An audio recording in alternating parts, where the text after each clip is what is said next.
The Dominion fleet celebrated above the burning ruins of Colony 7. Admiral Krell stood on his command bridge, watching the last human settlement burn through the view screen. 3 years of systematic conquest had brought them here, to what they believed was humanity's final stronghold. "Sir, all human defensive platforms have been destroyed," reported Commander Vex. The aliens' 4 arms moved across multiple control panels with practiced ease. Their last ship just went dark. Krell's mandibles clicked in satisfaction. The humans had fought harder than expected, but their primitive technology couldn't match the Dominion's 1,000-year advancement. Earth's colonies had fallen one by one. Mining stations, agricultural worlds, research outposts. Now, with Colony 7 reduced to ash, the threat was eliminated. "Send word to the High Council," Krell commanded. "The human pestilence has been cleansed. Their homeworld remains isolated and harmless, trapped within their own solar system." The bridge crew erupted in celebration. They had lost many ships, yes, but victory was theirs. The humans' desperate messages to their distant Earth would never be answered. The Dominion's jamming technology had ensured that Earth remained ignorant of their colony's fate. Captain Drake, the sole human prisoner aboard Krell's flagship, stood in energy shackles near the viewing port. His uniform was torn, his face bloodied, but his eyes held something that made Vex uncomfortable. Not defeat, but anticipation. "You think you've won," Drake said quietly. His voice cutting through the celebration. Krell approached the human, towering over him. "We have won, Primitive. Your species' expansion ends here. Earth will never know what happened to its children among the stars." Drake actually smiled then, blood staining his teeth. "You destroyed our colonies, yes. Killed millions of our people. But you made one fatal mistake. And what would that be?" Krell asked, amused by the human's defiance. "You assumed Earth didn't know. You assumed our quantum communications were as primitive as our visible technology. You assumed." Drake paused, looking at the chronometer on the wall. "That we didn't have 3 years to prepare while you methodically attacked our frontier." Before Krell could respond, alarms shrieked across the bridge. Multiple contacts appeared on the sensors, not dozens, not hundreds, but thousands. They emerged from hyperspace in perfect formation, surrounding the Dominion fleet in a sphere of death. "Impossible!" Vex shouted. "The humans don't have hyperspace technology." Drake's laugh was cold. "We didn't. But amazing what humanity can accomplish when you give us a common enemy and 3 years of reverse engineering. Captured Dominion tech." The view screen filled with ships, massive. Dreadnoughts that dwarfed Dominion vessels. Sleek destroyers moving in wolf packs, carriers deploying thousands of fighter craft. Each ship bore the same marking, Earth Defense Force. "Sir, we're receiving a transmission." The communications officer stammered. The screen changed to show a human admiral, scarred and grim-faced. Behind him stood hundreds of officers from Earth's United Nations, their faces hard with purpose. "Dominion Fleet, this is Admiral Thompson of the Earth Defense Force. You killed our colonists. You destroyed our children's futures. You thought distance would protect you from Earth's vengeance." His voice grew harder. "You thought wrong." Krell's tactical display showed the truth. They were outnumbered 50 to 1. The humans hadn't just built a fleet. They'd built an armada designed for one purpose: annihilation. "How?" Krell whispered. Drake answered, his voice filled with grim satisfaction. "Every colony that fell sent data back to Earth through quantum entanglement. Every battle taught us your weaknesses. Every captured piece of technology advanced our understanding by decades. Earth's entire industrial output for 3 years went into this fleet. 7 billion humans united by rage and loss. The Earth ships opened fire simultaneously. The space around Colony 7 became a holocaust of energy beams and kinetic weapons. Dominion ships vaporized under the coordinated assault dot as Krell's flagship shook under the barrage. Drake spoke one last time. You thought you were fighting colonies. You were wrong. You were fighting humanity's children. And now, he looked at the approaching wall of fire. You face humanity's wrath. The Dominion had thought the war was won. They couldn't have been more wrong. It had just begun, and Earth had come to collect. Admiral Thompson stood in the war room of the EDF Retribution, Earth's flagship. The massive holographic display showed the battle unfolding in real time. Red dots representing Dominion ships winked out of existence every few seconds, while the blue dots of Earth's Armada maintained perfect formation. Phase 1 complete. Admiral, reported Captain Brooks, his second-in-command. The enemy fleet at Colony 7 is down to 30% strength. Thompson nodded, his weathered face showing no emotion. 3 years of preparation had led to this moment. Every factory on Earth had been converted to military production. Every scientist had been recruited for weapons development. Every able-bodied human had contributed to the war effort. Begin Phase 2. Deploy the ghosts. From the bellies of Earth's carriers, a new type of vessel emerged. Small, black, and nearly invisible to sensors, the ghost ships had been humanity's greatest achievement. Using stolen Dominion stealth technology, improved with human innovation, they could slip through enemy lines undetected. Commander Jack Riley led Ghost Squadron Alpha. His ship, like the 19 others under his command, carried a special payload, antimatter bombs developed in Earth's hidden laboratories. One bomb could crack a moon in half. Each ghost carried 3. All ghosts, this is Alpha Leader, Riley spoke into his comm. You know your targets. The Dominion has 12 major military installations in this sector. By dawn, they'll have none. The ghost ships scattered like deadly seeds, vanishing into the void. Riley's target was Fortress Prime, the Dominion's regional command center.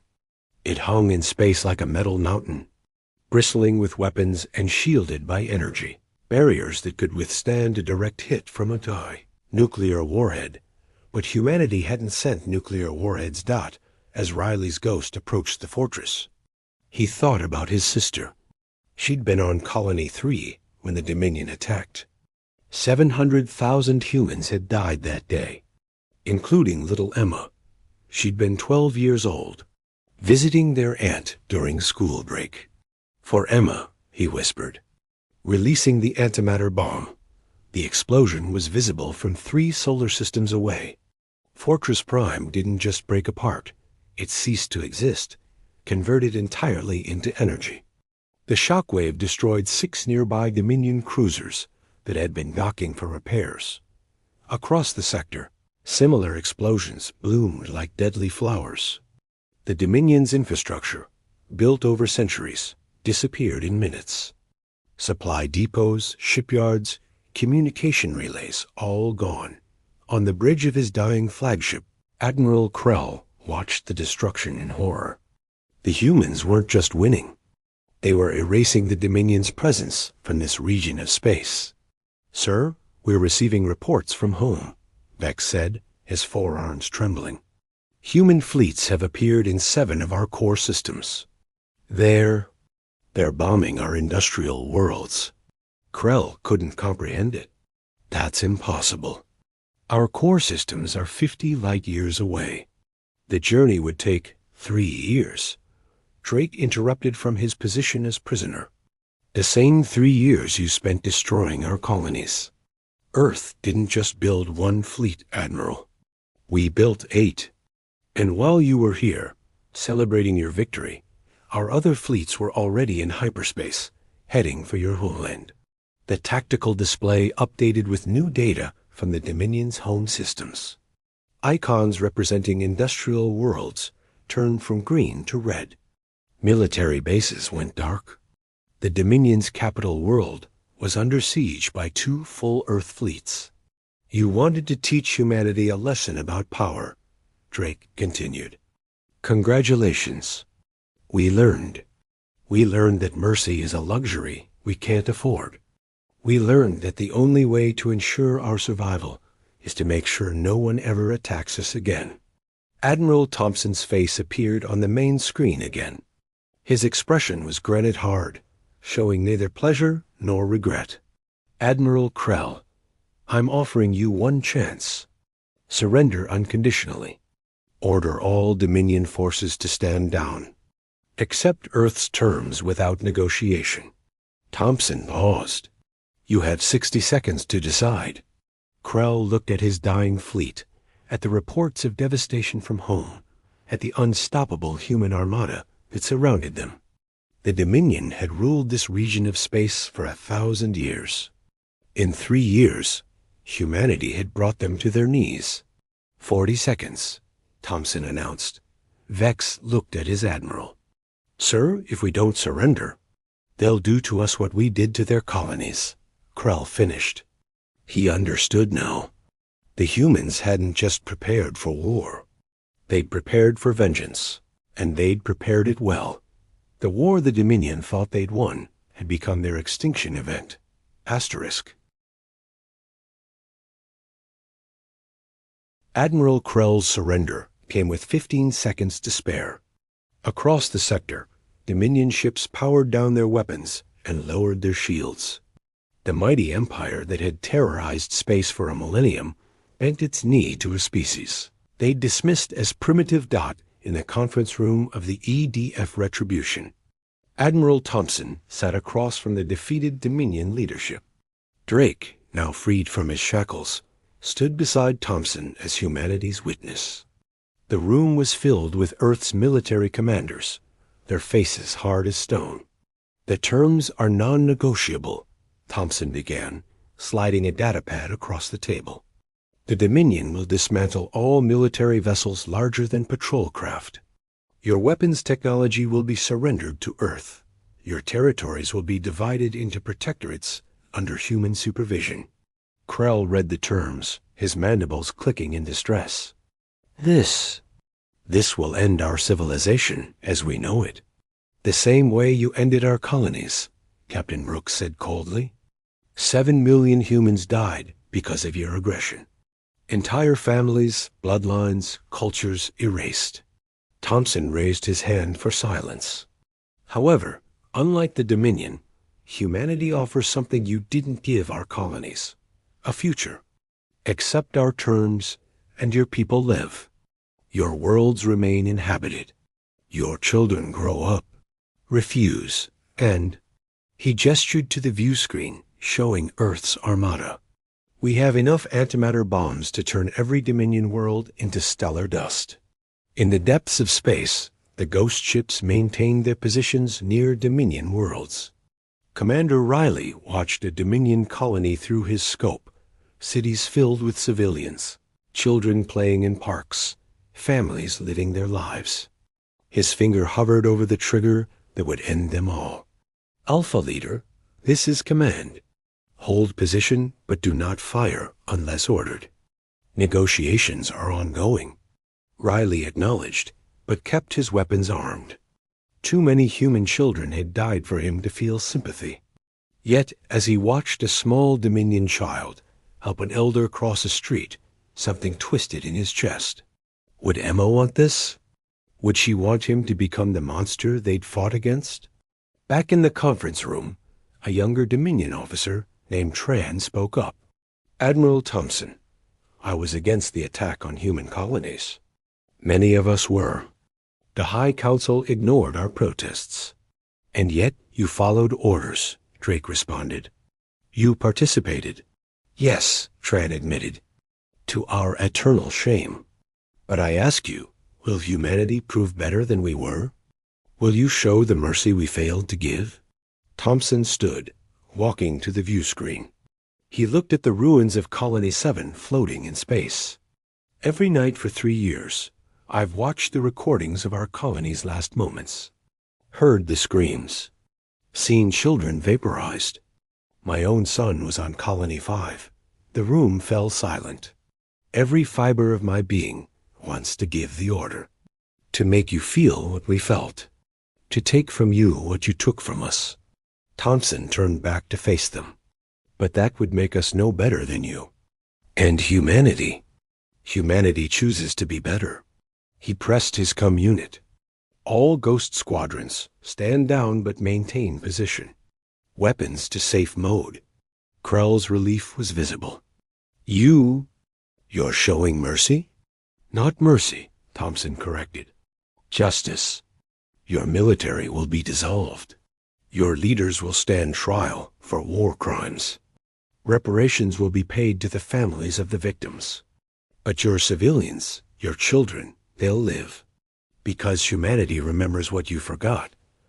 That strength isn't measured by what you can destroy, but by what you choose to preserve.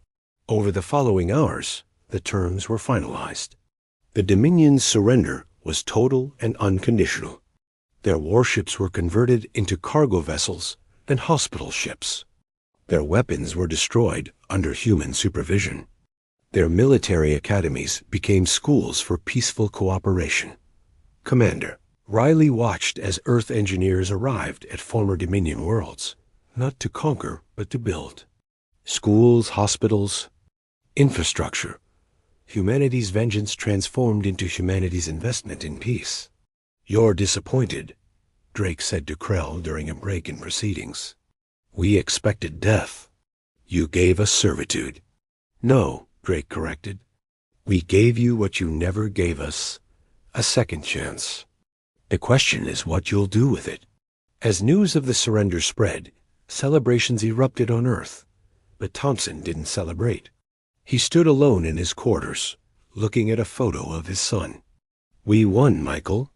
But the cost was everything. The war was over. Humanity had shown that when pushed to the brink, they could become death itself. But more importantly, they'd shown that they could choose to be life instead. 6 months after the surrender, the galaxy looked vastly different. Earth's protectorate system was in full effect, with human administrators working alongside reformed Dominion officials. The transition hadn't been smooth, but it had been bloodless, a testament to humanity's commitment to peace. Governor David Park stood in the restored capital of what was once Dominion Prime. The city around him buzzed with activity as humans and Dominion citizens worked side by side. Construction crews rebuilt what the war had destroyed. But with a difference. Every building now included both human and Dominion architectural elements. Governor, the weekly report, his assistant. A young Dominion named Vel handed him a datapad. The irony wasn't lost on Park. A Dominion serving a human, reversing centuries of their supremacist ideology. Park reviewed the numbers. Crime down 40%. Employment up 60%. Most surprisingly, applications to the new Unified Academy, where human and Dominion youth studied together, had exceeded capacity by 300%. The integration is working, Mel observed. My people are beginning to understand. Understand what? Park asked, though he knew the answer. That cooperation brings more prosperity than conquest ever did. In the shipyards of Earth, something remarkable was taking shape. The EDF Harmony, a vessel designed not for war but for exploration, was being built with combined human and Dominion technology. Admiral Thompson, now retired from military service, served as the project's civilian director. She's beautiful, Drake said, joining Thompson on the observation deck. She's hope, Thompson corrected. Proof that we can build rather than destroy. The ship represented humanity's new doctrine, strength through unity. Former enemies now worked as engineers, sharing knowledge that advanced both species by centuries. The Dominion's energy technology combined with human. Innovation created possibilities neither species had imagined alone. But not everyone embraced the new order. In the shadows of a ruined Dominion military base, a group of resistance fighters met. Led by former Commander Vex, They called themselves the True Dominion. They couldn't accept servitude to the humans they'd once considered inferior. Tonight, we strike, Vex told his followers. The human governor visits the education center. One bomb, and we send a message that the Dominion will not be slaves. Unknown to Vex, his second-in-command, Tran, had already sent a warning. He'd seen too much death, understood the futility of resistance against Earth's might. More importantly, he'd seen his daughter playing with human children, laughing in a way he'd never heard during the old regime. Governor Park received the warning an hour before the scheduled attack. Instead of sending troops, he made an unexpected decision. He went to the education center as planned, but with a message. When Vex's team arrived, they found Park standing alone in the courtyard, unarmed. "I know you're here," Park announced to the shadows. "I know you plan to kill me. Before you do, let me show you something." On the building's wall, a hologram appeared, images of the last 6 months. Dominion hospitals built by human hands. Hungry Dominion children fed by Earth's food programs. Former Dominion soldiers retrained as engineers, doctors, teachers. "You want to return to the old ways," Park continued. "But look at your children's faces in these images. Look at the hope there. Is your pride worth their future?" Vex emerged from the shadows, weapon drawn.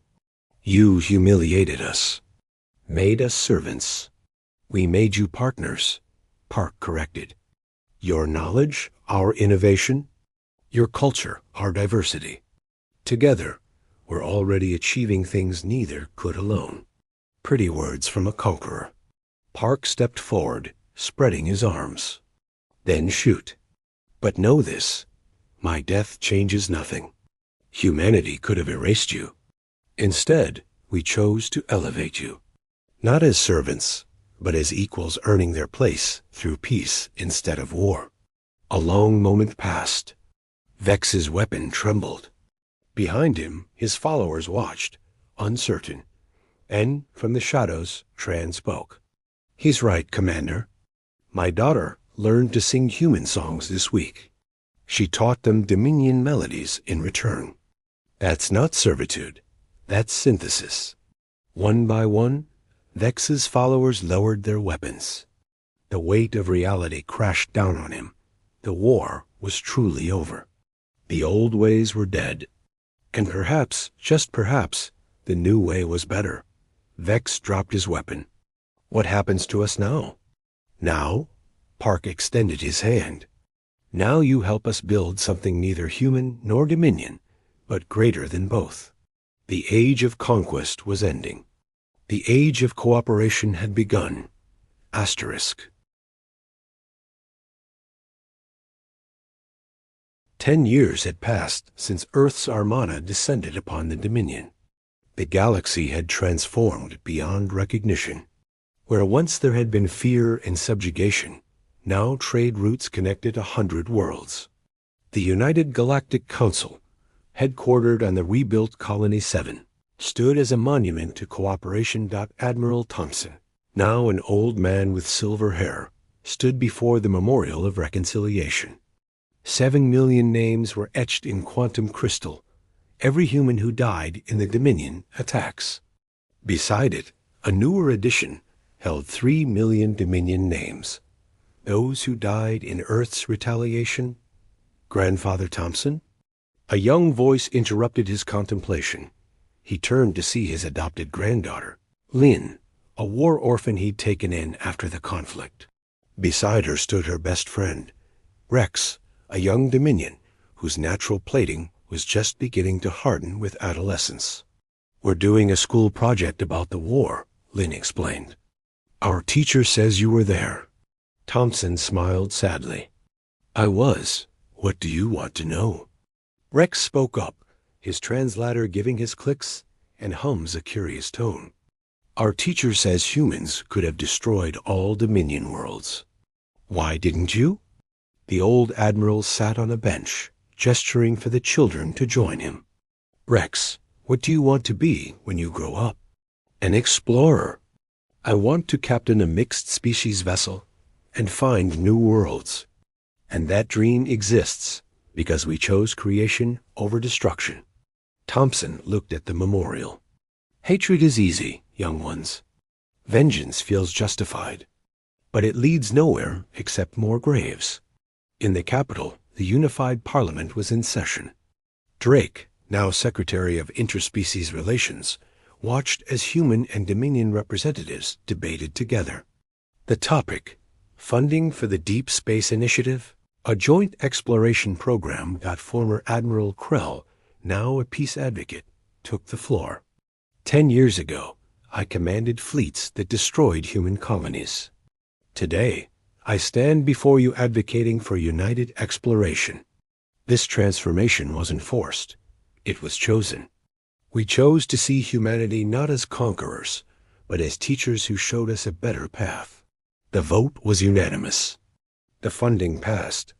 Commander Riley, retired from military service, now ran an orphanage on Colony 7.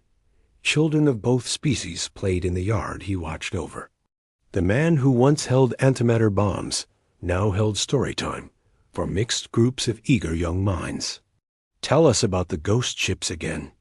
A Dominion child clicked excitedly. The ghost ships are gone, Riley said gently. Dismantled and recycled into colony ships. Their steel now carries families to new worlds instead of bombs to old ones. A human boy raised his hand. My dad says Dominion used to be bad. Is that true? Riley gathered the children closer. Both sides did bad things. But here's the secret. People can change. Enemies can become friends. That's the real strength of humanity. Not our weapons, but our ability to forgive and build together. In deep space, the exploration vessel Unity pushed beyond known space.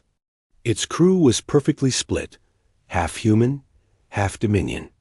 Captain Park, son of the late Governor Park, commanded with his Dominion First Officer, Tran, who had prevented the assassination attempt years ago. Captain, we're detecting something, the sensor operator announced. Unknown vessels approaching. The bridge tensed. First contact with a new species. Sir, they're sending a message, the communications officer reported. They've heard of the Human-Dominion alliance. They want to know. They want to know how enemies became partners. Park looked at Tran, and both smiled. Open a channel.